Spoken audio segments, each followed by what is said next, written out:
आणि लोकांना वाटतं की जीवन गौरव दिला म्हणजे ही बाई आता घरी बसणार, तर तसं होणार नाही.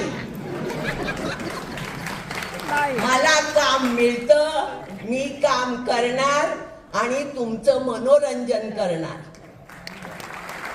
देव करो माझी प्रकृती चांगली राहो. Thank you thank you. तुमच्यासारखे लोक आहेत ना म्हणून. काय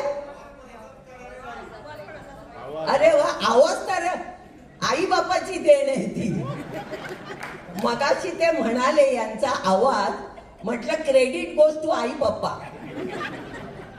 आमच्या घरात सगळ्यांचे आवाज असेच आहेत. माझी नात सुद्धा आता 9 महिन्याची आहे, ती पण अशी करते. माझा मुलगा म्हणतो ना तुझ्यासारखा आवाज आहे.